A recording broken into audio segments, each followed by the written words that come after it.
오늘은 고린도전서 3장 10절로부터 15절 말씀을 중심으로 해서 지혜로운 건축자와 같이라는 제목으로 은혜를 나누고자 합니다.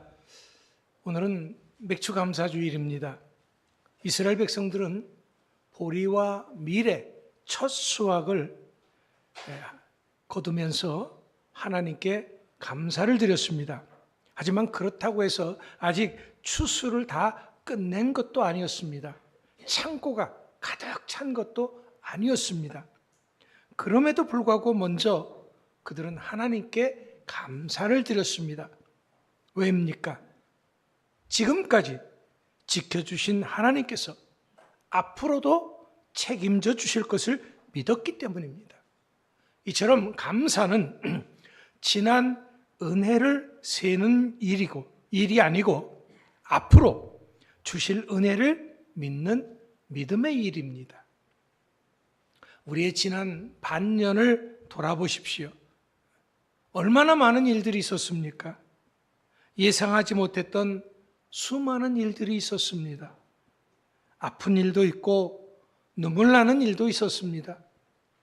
자녀 때문에 가슴 치는 날도 있었습니다. 앞이 보이지 않아서 한숨만 쉬었던 그런 날도 있었습니다. 물론 상실의 고통도 있었고 걱정되는 일도 많이 있었습니다. 하지만 그럼에도 불구하고 오늘 우리는 지금 여기 이렇게 서 있습니다. 살아 있습니다. 예배하고 있습니다. 하나님을 찬양하고 있습니다. 지금 우리는 여기까지조차도 올 수 없었던 사람들입니다.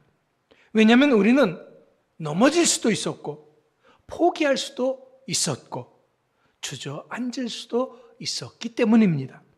하지만 그 가운데서도 하나님은 나를 놓지 않으시고 붙들어 주셨습니다. 그래서 지금 우리는 이렇게 고백을 하는 것이죠. 하나님, 여기까지의 모든 것이 은혜였습니다 라고 말입니다. 오늘 우리가 드리는 맥추감사주일 예배는 지난 반년의 은혜를 돌아보게 하는 것입니다. 그러나 하나님께서는 오늘 우리에게 한 가지 질문을 던집니다. 이제 남은 시간은 무엇 위에 어떻게 세울 것인가 하는 것이죠. 오늘 본문은 바로 그 질문에 대한 하나님의 대답이십니다. 우리의 삶을 돌아보면 우리 모두는 무언가를 세우며 살아왔습니다. 어떤 사람은 집을 짓고 어떤 사람은 회사를 세웁니다. 어떤 사람은 자녀를 키우며 가정을 세웁니다. 어떤 사람은 평생 명예를 쌓습니다. 그러나 그 모든 것보다 중요한 것이 있습니다. 바로 자신의 영혼입니다. 자신의 믿음입니다. 하나님 앞에 세워질 영원한 집입니다. 그래서 성경은 우리의 신앙을 종종 건축에 비유하거나 합니다. 그런데 이 믿음은 하루아침에 완성되어지는 것이 아니라 날마다 세워져 가는 것입니다. 뚝딱 믿음이 완성되지는 않습니다.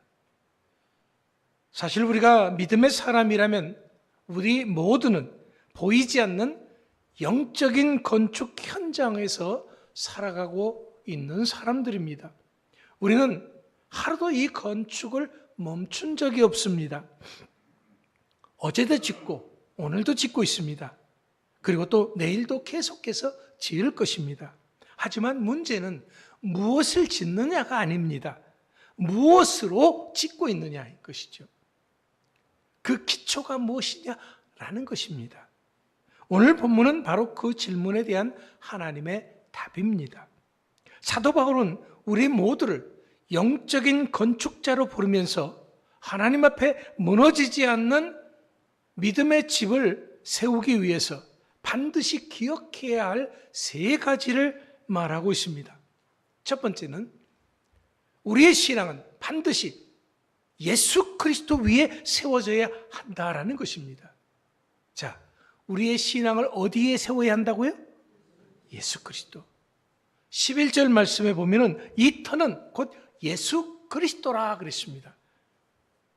건축의 생명이 기초라는 것을 우리 모두는 너무도 잘 알고 있습니다. 기초가 무너지면 모든 것이 무너지고 아무리 높이 세워도 아무리 화려해도 소용이 없기 때문에 그렇습니다. 이번에 베네수엘라라고 하는 나라에서 지진이 났습니다. 그런데 많은 집들이 무너졌습니다. 왜? 기초가 흔들렸죠. 땅이 흔들렸던 겁니다. 터가 흔들렸던 겁니다. 그러니까 그 위에 쌓아놨던 것들이 무너졌던 것입니다. 기초가 중요한 것이죠. 그런데 현대인들은 자꾸 다른 기초를 찾습니다. 돈이 내 삶을 지탱해 줄 것으로 생각을 합니다. 건강이 나를 붙들어 줄 것으로 생각을 합니다. 사람이 나를 행복해 줄 것이라고 믿고 있습니다. 하지만 우리는 지난 반년 동안 똑똑히 봤습니다. 돈도 믿을 것이 못 됩니다. 왜? 이따가도 없어지는 것이 돈이거든요. 건강도 흔들립니다.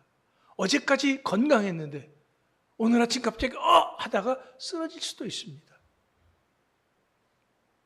사람도 믿을 것은 못 되죠. 아무리 사랑하는 사람도 언젠가는 등 들고 떠나가기 마련입니다. 세상은 언제든지 변한다고 하는 것을 우리는 보았습니다. 이처럼 모든 것들이 다 흔들리는 가운데서도 오직 변하지 않는 분이 있습니다. 바로 예수 그리스도입니다. 주님은 내가 울 때도 나와 함께 계셨습니다.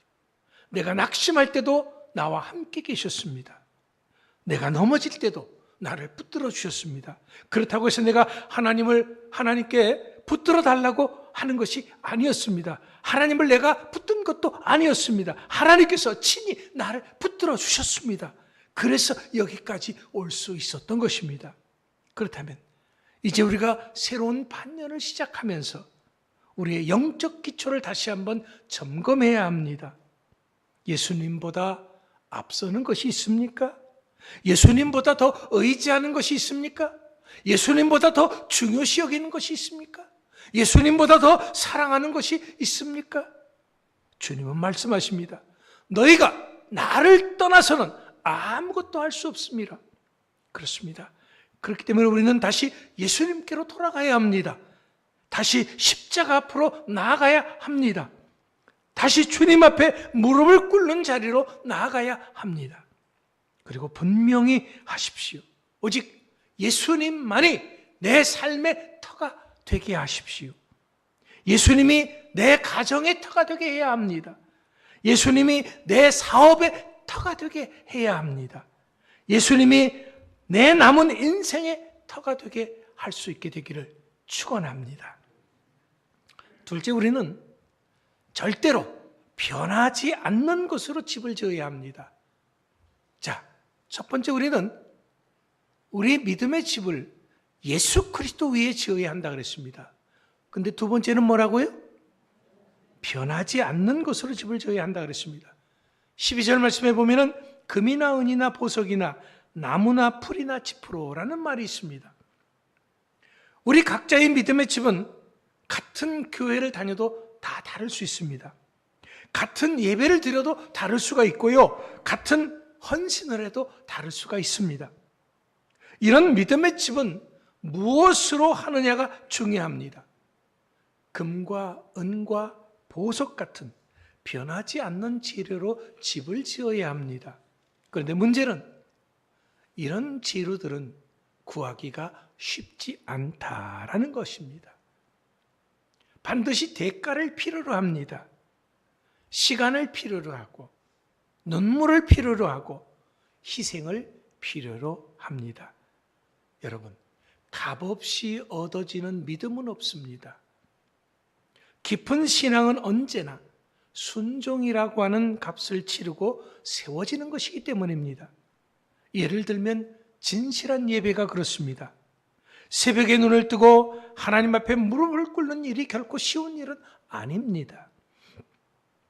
말씀을 듣고 붙들고 순종하는 일이 그렇습니다.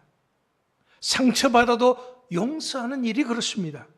힘들어도 섬기는 일, 알아주지 않아도 충성하는 일이 그렇습니다. 그래서 이것이 변치 않는 금과 은과 보석이라는 것입니다. 하지만 이에 반해서 나무와 풀과 짚은 쉽게 얻을 수 있는 재료를 말하는 것입니다. 이런 재료는 사람의 칭찬을 구하는 신앙을 의미하는 것입니다. 남에게 보여주기 위한 봉사, 습관만 남은 예배, 형식만 남은 신앙생활을 의미하는 것입니다. 그런데요, 이런 사람의 특징은 교회는 오래 다녔어도 감사가 없다라는 거죠. 봉사는 많이 했는데 기쁨이 없습니다. 직분은 높아졌는데, 집사도 되고 권사도 되고 장로도 되고 목사가 되어졌는데, 직분이 높아질수록 사랑은 식어졌다라는 것이죠. 왜냐하면 이런 현상은 값싼 재료들로 믿음의 집을 건축했기 때문입니다. 그런데 문제는 이런 집은 하나님의 불시험 앞에서는 다 사라질 수밖에 없다는 것입니다. 하지만 이름 없이 드린 눈물의 기도는 남습니다. 은밀히 드린 헌금은 남습니다. 아무도 모르게 섬긴 사랑은 남습니다. 이런 것들은 사람은 몰라줘도 하나님은 다 기억하고 계시기 때문입니다. 그렇기 때문에 이제 앞으로 우리 앞에 다가올 새로운 반년에는 금과 은과 보석으로 믿음의 집을 건축하는 모두가 되시길 축원합니다.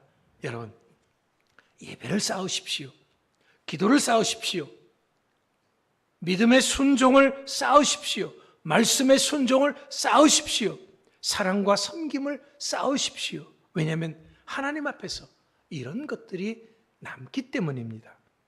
자, 셋째, 우리는 반드시 주님 앞에 서게 될 것을 기억해야 합니다.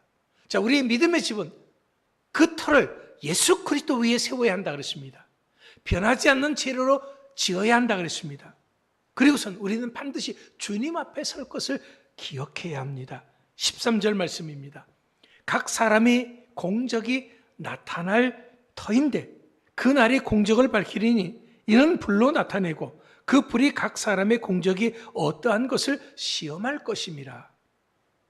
바울은 우리 마음에 비수를 던지는 말씀을 합니다. 그게 뭐냐면 그날이 온다라는 겁니다. 이 날은 우리의 삶이 평가받는 날입니다. 우리의 신앙이 어떠한가 드러나는 날입니다. 내가 지금까지 무엇을 위해서 살았는지, 무엇을 남겼는지, 무엇으로 집을 지었는지 밝혀지는 날입니다. 그런데 성경은 이 날에는 불로 시험한다라고 말씀했습니다. 그렇다면 왜 하필이면 불입니까? 성경에서 불은 진짜와 가짜를 구별하는 도구이기 때문입니다. 금을 불에 넣으면 더 순수해집니다. 그러나 나무와 풀과 짚은 흔적도 없이 사라집니다. 그렇기 때문에 그날의 불은 우리의 행위를 태우는 불이 아니라 우리의 믿음의 동기를 드러내는 불인 것입니다. 내가 왜 예배했는지, 내가 왜 봉사했는지, 내가 왜 헌신했는지를 밝히는 불인 것입니다. 하지만 이때는 사람에게 보이기 위해 쌓은 것은 다 사라집니다. 그러나 주님을 사랑하여 드린 눈물과 순종과 헌신은 영원히 남는 것입니다. 그래서 14절은 이렇게 말합니다. 만일 누구든지 그 위에 세운 공적이 그대로 있으면 상을 받고, 이것은 주의 일로 인해서 지친 우리에게 위로와 소망을 주는 아주 확실하고 분명한 말씀입니다. 하나님은 우리의 작은 충성도 결코 잊지 않으십니다. 우리의 눈물의 기도 기억하십니다. 은밀히 드린 헌신 다 기억하십니다. 우리는 때로는 헌신을 하면서 봉사하면서 사람들이 알아주지 않아서 섭섭할 때가 있습니다. 내가 이것을 해야 하나 망설일 때도 있습니다. 그러나 여러분, 사람들은 몰라줄 수 있습니다. 목사도 몰라줄 수 있습니다.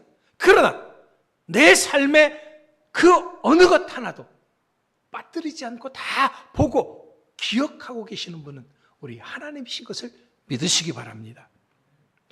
그런데 그 하나님은 반드시 상으로 갚아주신다라는 거죠. 성경은 의의 면류관, 생명의 면류관, 영광의 면류관이 있다고 말씀하십니다. 바로 그러한 것들은, 그러한 면류관은 주님을 위해서 보이지 않게 눈물을 흘리고 헌신하는 그들을 위해서 예비된 면류관인 것을 믿으시기 바랍니다. 우리가 주님을 위해서 드린 시간과 사랑은 그 어떤 것도 결코 헛되지 않습니다. 그런데 이어지는 15절 말씀은 더욱 우리를 숙연하게 합니다.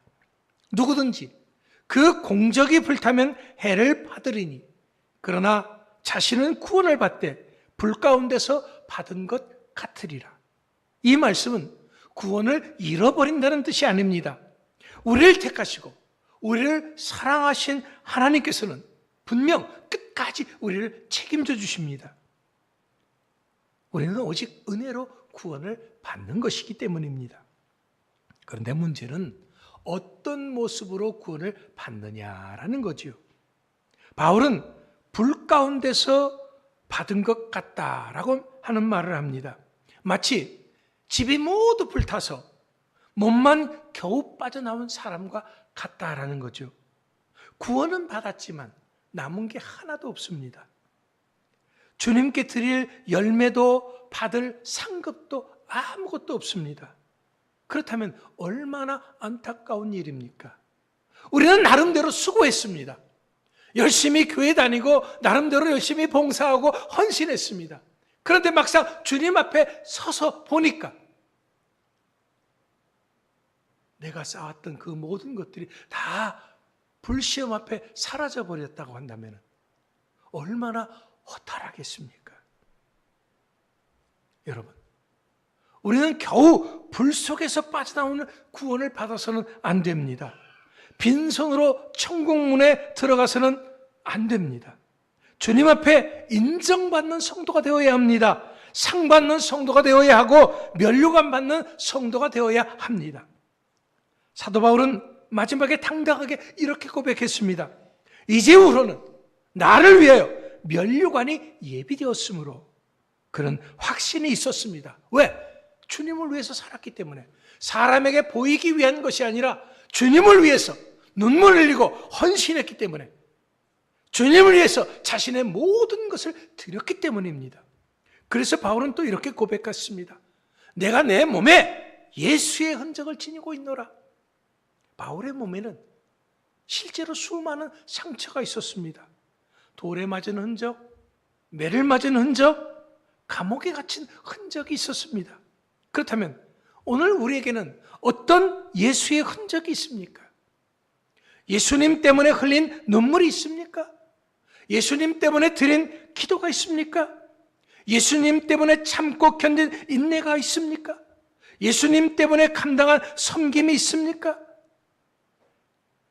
이것이 주님 오늘의 나에게 보시길 원하신 금과 은과 보석인 것입니다. 이런 모습은 반드시 하나님께서 기억하시는 삶입니다. 어떤 성도님은 아무도 모르게 교회를 청소합니다. 어떤 권사님은 새벽마다 자녀를 위해서 눈물로 기도합니다. 어떤 집사님은 어려운 형편 가운데서도 눈물의 예물을 드립니다. 물론 이것은 아무도 모를 수 있습니다. 하지만 우리를 사랑하시는 하나님은 다 보고 알고 계십니다.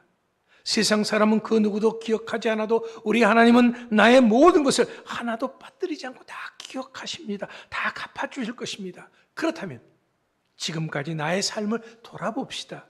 내 삶에는 어떤 흔적이 남아 있습니까? 예배의 흔적은 있습니까? 기도의 흔적이 있습니까? 섬김의 흔적이 있습니까? 아니면 여러분의 핸드폰에 남아있는 것처럼 바쁘게 살았다는 흔적만 있습니까? 이제 오늘 우리는 정직하게 말씀 앞에 서서 다시 물어야 합니다. 나는 왜 예배하는가? 나는 왜 봉사하고? 나는 왜 헌신하는가? 정말 예수님 때문입니까? 정말 주님을 사랑해서입니까? 사랑하는 성도 여러분, 우리도 바울처럼 고백할 수 있게 되기를 바랍니다. 내 몸에 예수의 흔적을 가졌노라라고 말합니다. 내 손에는 섬김의 흔적이, 내 무릎에는 기도의 흔적이, 내 삶에는 순종의 흔적이 남을 수 있게 되기를 축원합니다. 마지막 날 주님 앞에 섰을 때 우리 모두가 이렇게 고백할 수 있게 되기를 바랍니다. 주님, 세상에 자랑할 것은 하나도 없습니다. 그러나 주님을 사랑한 흔적은 있습니다. 주님을 위해 눈물 흘린 흔적은 있습니다. 주님을 위해 살려고 몸부림친 흔적은 있습니다. 그때 주님께서 나에게 말씀하실 것입니다. 잘했다. 착하고 충성된 종아. 내가 작은 일에 충성하였으니 내가 많은 것을 내게 맡기리라. 내 주인의 즐거움에 참여할지어다. 사랑하는 성도 여러분, 우리 모두는 지혜로운 건축자들인 줄 믿습니다.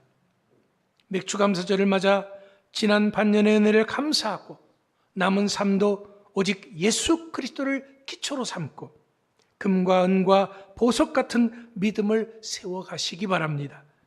예배와 기도, 순종과 사랑의 흔적을 남기며 마지막 날 잘했다, 착하고 충성된 종아라고 하는 주님의 칭찬을 듣는 모든 성도님들 다 될 수 있기를 주의 이름으로 축원합니다.